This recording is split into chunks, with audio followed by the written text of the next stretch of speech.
friends and family, decorations, home-cooked meals, and gifts. They're all hallmarks of the holiday season. Unfortunately, many of these festivities and traditions contribute to increased fire risk. In fact, December is the leading month for U.S. home fires. Now, Tom Lyons, Director of Communications with the National Fire Protection Association, joins us with guidelines and tips that can help minimize the likelihood of having a home fire and ensuring a fire-safe holiday season. Good morning, Tom. How are you? Good morning, James. Happy holidays.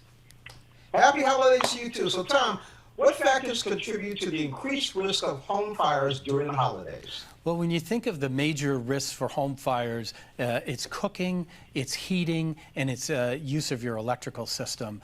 Those all go up during the holiday seasons. And when you combine that with the fact that people are bringing Christmas trees into the home, maybe they're using more candles, they're using lights around the house, you can see why fire risk goes up during the holidays. The good news is that by taking some simple steps and being aware of safety during the holidays, you can minimize these risks.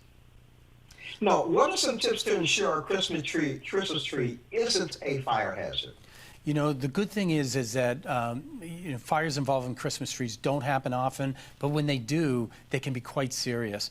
The bottom line is a dry tree is a dangerous tree, so you want to make sure you get the freshest tree possible. Really look at the needles when you're buying the tree. If they're coming off excessively when you buy the tree, it may be too dry to bring in your home. If that's not the case and you bring it home, you've got to water it every day. And where you set it up is important as well. You want to make sure that it's at least 3 feet away from any heat source. So that means, a fireplace, a space heater, any kind of radiator that's in your home. And you want to make sure that you're not setting it up in a place that could be blocking an exit, like a door or a window, in case you needed to get out in a fire.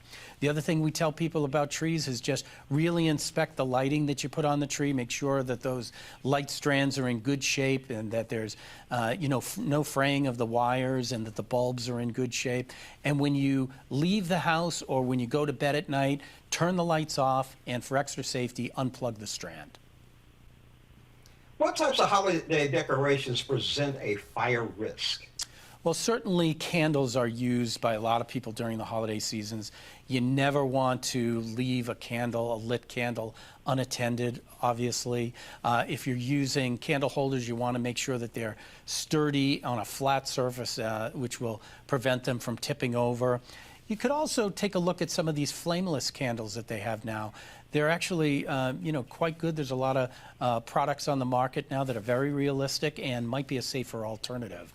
The other thing that we tell people, if you're using lights, we talked about the lights on your tree, but if you're using lights outside, make sure that those lights are rated for outdoor use and protect the connections from the elements like moisture getting into them. And then finally, we tell people if you're using fresh greens or fabrics or any kind of paper products to decorate your home, you want to keep those away from any heat sources where they could catch on fire. No stockings over the fireplace. I got you. So lit ones anyway. Why do cooking fires increase around the holidays, and how can we prevent them? Well, cooking fires are the #1 cause of home fires every day of the year in the United States.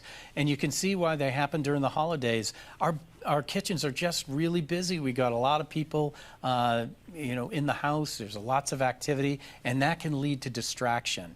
And unattended cooking is a major cause of cooking fires. So you want to make sure that, especially if you're cooking something on the stovetop, whether you're frying or sauteing, you've got to be in the kitchen when that happens. You make sure to have a lid nearby so that if a small grease fire crops up, you can put a lid on it. We also tell people to make that cooking area a kid in a pet-free zone. In case anything comes off the stove, we don't want people or pets being injured.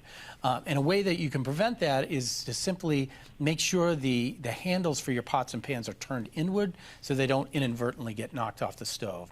The other thing that we tell people is keep that range top clear of any packaging or dish towels or oven mitts that could catch on fire.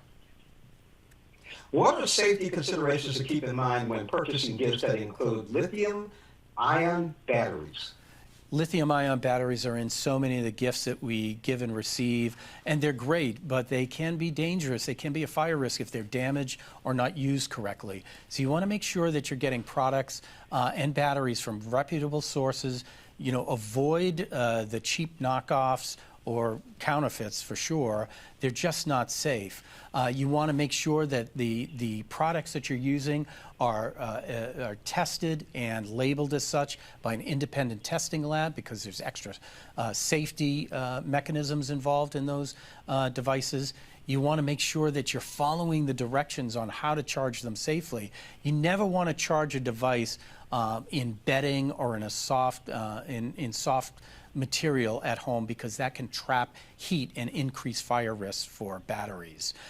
If there's any sign of damage or something just doesn't seem right about the device or the battery, just don't use it. It's not worth the risk. And if you're throwing these batteries away, don't just throw them in the trash, because you know, these batteries that get into the waste stream can actually cause fires in the waste stream that can be difficult to put out. So make sure your city or town, you know, contact them to see if there's a lithium-ion battery recycling facility where you can drop them off.